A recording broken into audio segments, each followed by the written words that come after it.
नमस्कार दोस्तों, मैं स्वाति आज एक और टॉपिक के साथ आजादी की सुबह के बारे में चर्चा करते हुए किस तरह पार्टीशन आजादी हुई हमारे भारत और हिंदुस्तान में, कैसे दो पार्टीशंस क्रिएट हुए उसके बारे में चर्चा करते हैं। कुछ बात कहना चाहूंगी मैं पहले। ये मैला सा उजाला, ये रात की आहट, ये वो सुबह तो नहीं जिसका हमें इंतजार था। ये बात बोली थी फैज अहमद फैज ने अपनी पोइट्री में। ये बात कर रहे थे आजादी की सुबह की, इंडिपेंडेंस डे की, जहां हिंदुस्तान और पाकिस्तान जश्न मना रहे थे। घर बिखरे थे, कई घर सिमटे थे। ये पार्टीशन क्यों हुआ था? चलिए ये बात को समझते हैं। और जवाहरलाल नेहरू, मोहम्मद जिन्ना साहब एंड हमारी एडविना माउंटबेटन, ये तीनों ही एक ही कॉलेज में पढ़े थे, हैरिस कॉलेज। एडविना माउंटबेटन ने अपने हस्बैंड लुइस माउंटबेटन से कहा जवाहरलाल नेहरू और मोहम्मद जिन्ना साहब को अपने अपने देश का प्राइम मिनिस्टर बना दिया जाए। मोहम्मद जिन्ना साहब ने 1892 में लिंगडन कॉलेज से अपने लॉ की स्टडी करी थी। उस समय जवाहरलाल नेहरू मात्र 3 साल के थे। जवाहरलाल नेहरू ने अपनी स्टडी शुरू करी थी 1907 में और ट्रिनिटी कॉलेज से। उस समय हमारी जो एडविना है वो पैदा नहीं हुई थी। 1901 में एडविना माउंटबेटन पैदा हुई थी। चलिए आगे बढ़ते हैं, डॉक्यूमेंट्री हिस्ट्री के बारे में समझते हैं, पार्टीशन हुआ कैसे था। पार्टीशन हुआ था 14 अगस्त 1947 में। पार्टीशन का डिसीजन बहुत पहले लिया जा चुका था। 18 जुलाई 1947 में किंग ऑफ ब्रिटेन ने पार्टीशन का प्लान को अप्रूवल दी थी। उससे भी पहले अगर मैं बात करूं, ब्रिटिश पार्लियामेंट में 5 जुलाई 1947 में इंडिपेंडेंस एक्ट पे अप्रूवल मिली थी। उससे भी पहले अगर बात की जाए 3 जून 1947 में लुइस माउंटबेटन ने रेडियो पे अनाउंस किया था इंडिपेंडेंस के बारे में कि वो किस तरह से पार्टीशन करना चाह रहे हैं, किस तरह से प्लान कर रहे हैं। रेडियो पे उन्होंने सारी इंफॉर्मेशन आगे जनता को दी। My first course in all my discussions was therefore to urge the political leaders to accept unreservedly the Cabinet Mission Plan of May the 16th, 1946. To my great regret, it has been impossible to obtain agreement to live against their will under a government in which another community has a majority, and the only alternative to coercion is partition.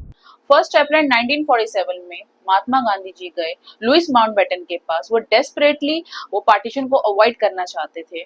यहाँ तक कि मोहम्मद जिन्ना साहब को prime minister का offer देने की सलाह दी। ये लुइस माउंटबेटन जवाहरलाल नेहरू जी के पास गए, उन्होंने इसमें अपनी सहमति दिखाई, मुझे इस बात से कोई परेशानी नहीं है। लेकिन मोहम्मद जिन्ना साहब ने पहले भी इस प्रपोजल पे अवॉइड किया था।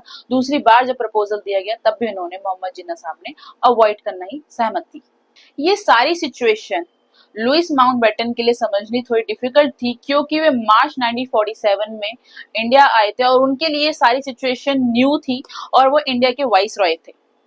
उस समय जब वो इंडिया आए थे तो यूके के प्राइम मिनिस्टर क्लाइमेट एटली ने उन्हें ये सलाह दी थी कि पार्टीशन को अवॉइड किया जाए।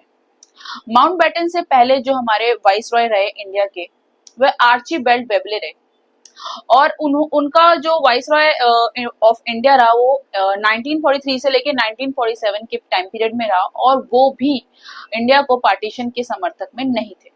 शिमला में इनकी मीटिंग हुई और वेबल प्लान 1945 का ये सबूत है कि वे पार्टीशन के समर्थक में नहीं थे। प्रॉब्लम कहां से शुरू हुई?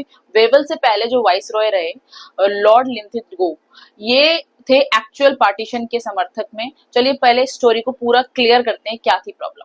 ओके, बात को शुरू से शुरू करते हैं कि कहने की बात है कि हिंदू मुस्लिम साथ में नहीं रह सकते, यूनाइटेड नहीं रह सकते, वो एकता में नहीं रह सकते। ठीक है। अगर हम पुरानी बात करें, जितने भी हमारे मुस्लिम किंग्स रहे और जितने भी हमारे हिंदू किंग्स रहे, वो आपस में लड़ते थे। ये लोगों का ह्यूमर है, लेकिन ऐसा नहीं है। सारी लड़ाइयां हिंदू मुस्लिम और रिलीजन के बीच में नहीं हुई है। कुछ हिंदू हिंदू के बीच में रही है, हिंदू किंग्स के साथ रही है और मुस्लिम मुस्लिम किंग्स के साथ भी रही है। कुछ लड़ाइयां हिंदू मुस्लिम्स की हुई है, लेकिन काफी सारी लड़ाइयां जो अपने एम्पायर को स्ट्रॉन्ग करने के लिए हिंदू हिंदू राजा से लड़ रहे थे और मुस्लिम मुस्लिम राजा से लड़ रहे थे। एक मुस्लिम राजा दूसरे मुस्लिम राजा से लड़ाई कर रहा था, जैसे बाबर और Ibrahim Lodi first battle of Panipat में रही। और ऐसी एक और एग्जांपल है, जैसे बैटल ऑफ पठान जो 1790 में मराठा और राजपूत में रही, जो दोनों ही हिंदू किंग्स रहे। और ये जो लड़ाई की जाती थी ग्रीड ऑफ पावर, मतलब अपने एम्पायर को और स्ट्रॉन्ग करने के लिए, अपना किंगडम एम्पायर को बड़ा करने के लिए, अपनी सत्ता को मजबूत करने के लिए। 14वीं सेंचुरी में कबीर दास कहते थे, कोई जपे रहीम रहीम कोई जपे राम, दास कबीर है प्रेम पुजारी, दोनों को है प्रणाम। वो दोनों कल्चर से बहुत प्रेम करते थे। यहाँ तक अगर मैं बात की जाए, गुरु नानक जी चारों कल्चर्स में वो यूनिटी मानते थे। वो चारों कल्चर्स यूनिटी में ही एकता है, ये गुरु नानक जी का कहना था। और अगर मैं बात करूं मुगलों की, तो मुगल सिर्फ ईद ही नहीं मनाते थे। मुगल अगर मनाते थे तो वो होली भी मनाते थे। गुलाबे ए ईद के नाम से वो होली मनाते थे और बहुत जश्न के साथ वो होली मनाए जाते। हर कोई खेल सकता था, कोई भी रिलीजन अगर मैं बात करूं होली खेल सकता था। यहाँ तक कि वे दिवाली भी बहुत अच्छे से मनाते थे, जिसे वे जश्न चिरागे नाम से पुकारते थे। रेड फोर्ट के पीछे मेला लगा करता था, बहुत ही खूबसूरत मेला लगता था, जो वो बहुत ही एंजॉय करते थे। बहुत से ऐसे एग्जांपल्स हैं हिंदू मुस्लिम्स के कि वो साथ में यूनिटी के साथ रहना चाहते थे, और कुछ एग्जांपल्स जरूर मैं बोलूंगी अगेंस्ट भी रहते थे। लेकिन एक और एग्जांपल है 1857 में कि जो दोनों कल्चर्स जो थे साथ में उन्होंने कंपनी रूल के साथ फाइट किया, साथ होकर। मतलब हिंदू मुस्लिम्स एक थे। अगर मैं बात करूं उसमें रानी लक्ष्मीबाई, नाना साहेब, तात्या टोपे, हजरत महल, बेगम हजरत महल, मैं बात करूं कुंवर सिंह और हमारे जनरल बख्त, ये इन्होंने अपना बहादुर शाह जफर को अपना कमांडर एक्सेप्ट किया। 1857 में कंपनी रूल खत्म हुआ और ब्रिटिश राज का स्टैब्लिश होना शुरू हुआ। वो इंडिया पर उन्होंने शासन करना शुरू किया। इंडियन नेशनल कांग्रेस को थोड़ा समझना पड़ेगा। इंडियन नेशनल कांग्रेस एक सेंट्रलाइजेशन ऑर्गेनाइजेशन पड़ी इंडियन नेशन के लिए। उस समय के वाइसरॉय थे डफरिन, और जिस तरह से कांग्रेस अपना काम कर रही थी उसे डफरिन मतलब ब्रिटिश राज थोड़ा सा घबरा गया कि ये हम पर हावी ना हो जाए या ब्रिटिश राज खत्म ना हो जाए। जिस हिसाब से कांग्रेस काम कर रही थी, ब्रिटिश राज थोड़ा सा डर गया और उन्होंने कांग्रेस से कहा कि आप अपना नॉन पॉलिटिकल सोशल परफॉर्मेंस पे ही ध्यान रखें। कांग्रेस को ये बात बोली गई और उन्होंने, पर कांग्रेस ने ऐसा नहीं किया। वायसरॉय डफरिन डर गए और उन्होंने एक और राजनीति अपनाई, और उन्होंने क्या किया कि वे रईस लोगों के पास गए और उनसे कहा कि वो अपना पेट्रोनेज आईएनसी में कन्वर्ट विड्रॉ कर ले। और यहाँ तक कि ये बात भी बोली गई कि गवर्नमेंट एम्प्लॉय कांग्रेस के साथ मीटिंग नहीं करेगा, उनके साथ अटेंड नहीं करेगा, ताकि कांग्रेस का जो प्रभाव जो जनता पे पड़ रहा था वो कम पड़ जाए। और उन्होंने पूरी कोशिश करी कि कांग्रेस अपना संगठन तोड़ दे या वीक पड़ जाए या कमजोर पड़ जाए।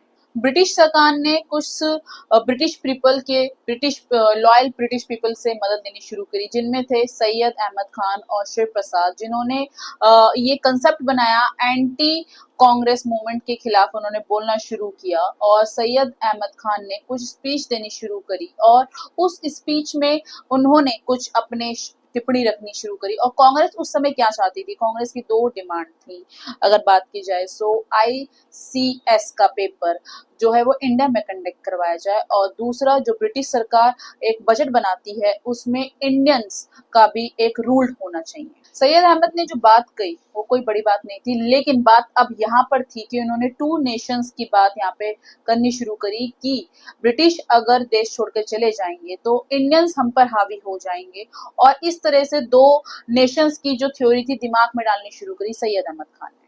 सैयद अहमद खान के एंटी कांग्रेस जो मूवमेंट रहा उसमें उनकी टू नेशन की थ्योरी रही।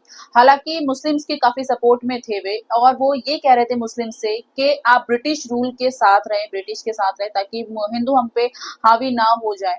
और उन्होंने मुस्लिम्स के लिए एक कॉलेज भी स्टैब्लिश किया, उनकी स्टडी पे भी पूरा ध्यान दिया।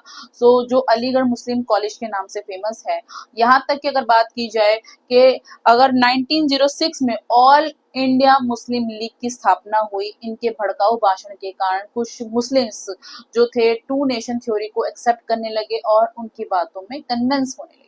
उस समय ब्रिटिश जो है डिवाइड एंड रूल की थ्योरी पे फॉलो कर रहा था, और इसी थ्योरी को देखते हुए उन्होंने पार्टीशन का एक जो कीड़ा था दिमाग में नींव डालनी शुरू कर दी। उस समय ब्रिटिश जो थी वो डिवाइड एंड रूल को फॉलो कर रही थी, और उन्होंने ऑल इंडिया मुस्लिम लीग को उनके कंसेप्ट को फॉलो किया, और उन्होंने ऑल इंडिया मुस्लिम लीग ने डिमांड करी सेपरेट इलेक्टोरेट्स की, जिसके लिए ब्रिटिश जो, और वो डिमांड कैसे करी वाइसरॉय मिंटो से, और इस चीज के लिए ब्रिटिश सरकार उनके एक्सेप्शन में थी। यहाँ तक कि कांग्रेस इसके बिल्कुल खिलाफ थी।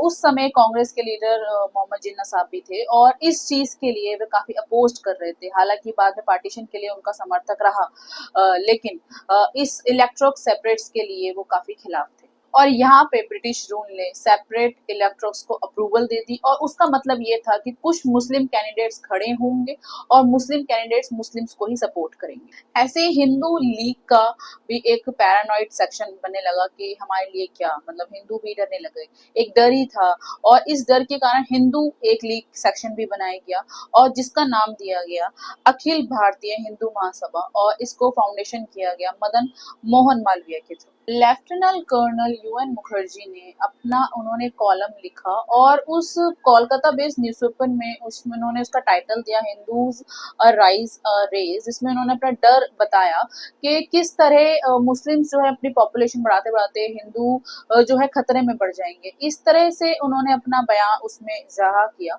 और यही एक डर रहा कि पार्टीशन का एक रीजन रहा कि मुस्लिम्स को लगने लगा कि हिंदू हम पे हावी हो जाएंगे और हिंदू को लगने लगा कि मुस्लिम हम पे हावी हो जाएंगे। यही एक रीजन था कि डर के कारण कुछ सालों बाद हमें देखने को मिला 1920 में हमें हिंदू और मुस्लिम्स के बीच में लड़ाई देखने को मिली और जो जिन्ना पहले समर्थक नहीं थे वो बाद में इस पार्टीशन के समर्थक में भी रहे।